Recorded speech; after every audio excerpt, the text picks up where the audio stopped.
करीम की बिरयानी पूरे मुरादाबाद में मशहूर थी। शाम होते ही उसके बिरयानी के ठेले पर ग्राहकों की भीड़ लग जाती थी। करीम का बिरयानी बनाने का तरीका बहुत अलग था। बढ़िया चिकन, मटन और खुशबूदार मसाले, खिला खिला चावल बिरयानी के स्वाद में चार चांद लगा देता था। पर अचानक एक दिन करीम को हल्का बुखार आया तो वो घर पर थोड़ा आराम करने के लिए उस दिन ठेला नहीं लगा सका। उसने सोचा कि तबीयत में सुधार हो जाएगा, पर करीम की तबीयत ज्यादा बिगड़ गई और बुखार ज्यादा बढ़ता गया, जिस कारण करीम के शरीर में बहुत कमजोरी हो गई। इसी वजह से करीम बिरयानी का ठेला भी नहीं लगा पा रहा था और उसके काम का नुकसान हो रहा था। ये लो तुम्हारी दवाई, डॉक्टर साहब ने बोला है बिल्कुल भी काम पर नहीं जाना, अभी तुम कुछ दिन और आराम करो। नहीं रुखसाना, मेरा पहले ही काम बहुत खराब हो गया। कितने दिन से मैंने ठेला नहीं लगाया और तुम्हें तो पता है घर का किराया सर पर आ रहा है, बिजली पानी सबका किराया भी तो देना है। काम नहीं करूँगा तो पैसे कहाँ से आएंगे। चिंता मत करो, अब मैं ठीक हूँ, बस थोड़ी कमजोरी है। कल सुबह ठेला लगाने की तैयारी करता हूँ। एक काम करती हूँ, मैं भी तुम्हारे साथ जल्दी उठ जाऊंगी, दोनों मिलकर तैयारी कर लेंगे। ठीक है, फिर सुबह मुझे जल्दी उठा देना। और करीम मियाँ, किराया कब दे रहे हो? मैंने सोचा तुम तो आओगे नहीं तो खुद ही आ जाऊं।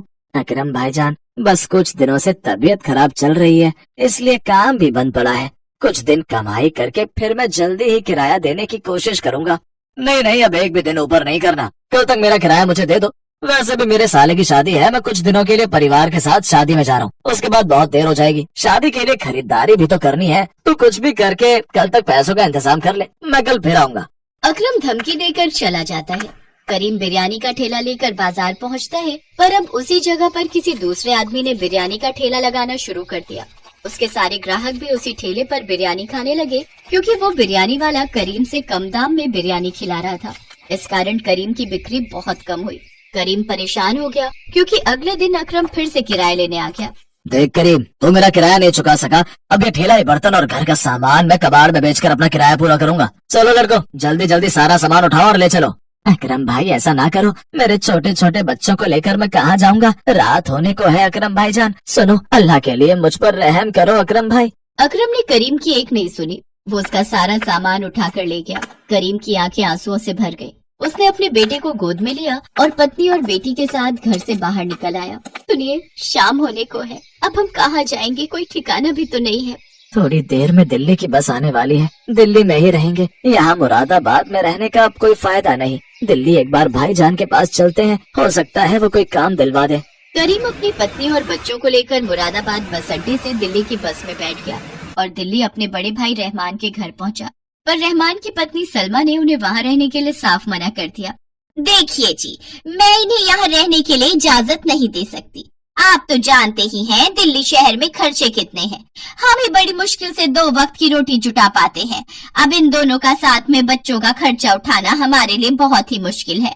आप बुरा मत मानो करीम भाईजान, आपको कहीं और रहने का इंतजाम करना पड़ेगा। बेगम, कुछ दिन तो। आप बीच में मत बोलो, बात मैं कर रही हूँ ना। देखिए भाईजान, ये सीधे हैं, ये तो आपको अपना छोटा भाई मानकर यहाँ रख लेंगे, पर सारी परेशानियां तो मैं जानती हूँ ना। छोटी छोटी चीजों के लिए कितनी मुश्किलें आती हैं। रुखसाना, तुम्हारे भी तो मायके वाले रामपुर में है ना, उनके पास क्यों नहीं चली जाती हो? भाभी जान, आप तो जानती हो मेरे मायके में भाभी ही बची हैं, वो भी बड़ी मुश्किल से मजदूरी करके अपने मायके में रहकर बच्चों को पाल रही हैं। अम्मी, अब्बू, भाईजान सभी दुनिया से चले गए। कहते कहते रुखसाना रो पड़ी। कुछ भी हो, अब यहाँ आप लोगों के लिए कोई जगह नहीं है, माफ करना। करीम क्या ही करता, वो अपने परिवार को लेकर अपने भाई के घर से बाहर आ गया। सड़क पर भूखे प्यासे वो ऐसे ही घूमते रहे, ना कोई रुकने की जगह, ना कुछ खाने पीने का इंतजाम। करीम के पास जो भी पैसे थे सारे खत्म हो चुके थे। करीम कुछ देर के लिए बच्चों को लेकर फुटपाथ पर एक कोने में बैठ गया। तभी उसका बेटा खेलते खेलते रोड की दूसरी तरफ बने एक बड़े होटल के पास भाग गया। वहाँ बहुत सारे गुब्बारों की डेकोरेशन का काम चल रहा था। हटो बेटा, हटो यहाँ से, यहाँ काम चल रहा है, छोड़ो इस गुब्बारे को, जाओ यहाँ से। अरे जुम्मन मियाँ, जल्दी जल्दी डेकोरेशन का काम खत्म करो, वसीम साहब और उनकी बेगम आने वाले होंगे। कुछ भी कहो वसीम साहब, हर साल अपनी बेगम का जन्मदिन बेहद धूमधाम से मनाते हैं। तभी होटल के अंदर से मैनेजर फोन पर बात करता हुआ बाहर आता है। सर, मुरादाबादी बिरयानी के बारे में आपने मुझसे कहा था, पर हमारे मुरादाबादी बिरयानी बनाने वाले बावर्ची की तबीयत खराब हो गई है, वो 1 हफ्ते की छुट्टी पर गया है। सर, मैं जानता हूँ मैडम को मुरादाबादी बिरयानी कितनी पसंद है, और आज वैसे भी उनका जन्मदिन है। ठीक है सर, मैं कुछ करता हूँ। इतनी जल्दी कहाँ से लाऊं मुरादाबादी बिरयानी बनाने वाला? बहुत मुश्किल है। आधे घंटे में सर और मैडम होटल पहुँचने वाले हैं। सर जी, मैं कुछ मदद करूं? मैं मुरादाबादी बिरयानी बहुत लाजवाब बनाता हूँ। सच तो ये है कि मुरादाबाद में मेरा अपना बिरयानी का ठेला था, पर कुछ मजबूरियों के चलते मुझे दिल्ली आना पड़ा। आप मेरे से बिरयानी बनवा कर देख सकते हैं, मुझे भी काम मिल जाएगा और आपका भी काम हो जाएगा। मेरा नाम करीम है। बच्चा खेलते खेलते यहाँ आ गया था, मैं उसे बुलाने आया, तभी आपकी बातें सुनी और मुझे लगा कि आप बड़ी परेशानी में हैं।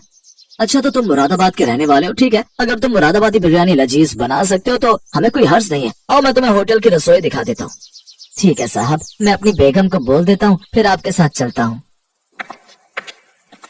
करीम रुखसाना को बोलकर मैनेजर के साथ होटल के अंदर चला जाता है। होटल की रसोई में जाकर करीम बिरयानी बनाना शुरू करता है। आसपास खड़े बहुत से बावर्ची उसे मुरादाबादी बिरयानी बनाते हुए देख रहे थे। करीम के लिए तो बिरयानी बनाना बहुत ही आसान था। वो झटपट बहुत ही बढ़िया, लजीज, खुशबूदार बिरयानी बनाकर तैयार कर देता है। मैनेजर उस बिरयानी को जब टेस्ट करता है तो वो हैरान रह जाता है। सचमुच करीम के हाथों की बिरयानी बहुत ही स्वादिष्ट थी। क्या बात है करीम मियां, तुमने तो बिरयानी बहुत ही बढ़िया बनाई है। मुझे लगता है सर और मैडम को तुम्हारी बनाई हुई मुरादाबादी बिरयानी बहुत पसंद आएगी। तुमने तो मेरी सारी परेशानी दूर कर दी। शुक्रिया साहब। करीम बिरयानी बनाकर होटल के बाहर आ जाता है और वहीं अपनी बेगम और बच्चों के साथ बैठ जाता है। होटल के अंदर से जन्मदिन की पार्टी की आवाजें आ रही थी। करीम बाहर ही इंतजार कर रहा था कि कब उसे मैनेजर बताएगा कि उसके हाथों की बिरयानी सबको कैसे लगी। काफी देर तक वो बाहर बैठा रहा। सुनो जी, आपको बिरयानी बनाकर आए बहुत देर हो गई। अभी तक मैनेजर ने आपको कुछ भी नहीं बताया। कहीं ऐसा तो नहीं कि वो बिरयानी बनवाकर भूल गए हो? एक बार आप खुद जाकर बात करते कि वो क्या कहते हैं। बच्चों को भी भूख लगी है। बेगम, अभी तो पार्टी चल रही है, हो सकता है पार्टी खत्म होने के बाद मुझे बताएं। ऐसे बीच में जाना अच्छा नहीं लगेगा। कुछ देर और इंतजार करते हैं। तुम रुको, मैं बच्चों के लिए सामने ठेले से कुछ खाने का लाता हूँ। करीम जैसे ही बच्चों के लिए कुछ खाने को लेने जाने लगता है, तभी वो मैनेजर को आते हुए देखता है। माफ कीजिएगा, अंदर पार्टी चल रही थी इसलिए आपको बता नहीं पाया। चलिए, आपको सर ने बुलाया है। खान मियाँ, करीम मियाँ की फैमिली के लिए कुछ खाने का इंतजाम कीजिए। करीम मैनेजर के साथ होटल के अंदर जाता है। मुझे मैनेजर ने तुम्हारे बारे में बताया। तुम्हारे हाथों की मुरादाबादी बिरयानी बेहद लाजवाब थी। हमारी बेगम को बहुत पसंद आई, इसलिए हमने सोचा है कि अब से तुम हमारे होटल में बावर्ची का काम करोगे और बिरयानी बनाने की पूरी जिम्मेदारी तुम्हारी होगी। जिस तरह से हमें बहुत पसंद आई है, हमें पता है हमारे कस्टमर भी इस बिरयानी को बहुत पसंद करेंगे। मैनेजर करीम मियाँ को कल से नौकरी पर रख लीजिए। शुक्रिया साहब, बहुत बहुत शुक्रिया। गरीब अकरम होटल के मालिक वसीम मियाँ को शुक्रिया कहता है। वो बहुत खुश था। उसकी आंखों में खुशी के आंसू थे, क्योंकि उसे इतने बड़े होटल में बावर्ची की नौकरी मिल गई, जहाँ पर उसकी तनख्वाह भी बहुत अच्छी थी। अल्लाह की रहमत से करीम की जिंदगी से दुखों का साया हट गया। उसकी मेहनत की वजह से दिल्ली जैसे बड़े शहर में, बड़े होटल में उसे बावर्ची की नौकरी मिल गई और उसकी सारी परेशानियां दूर हो गई।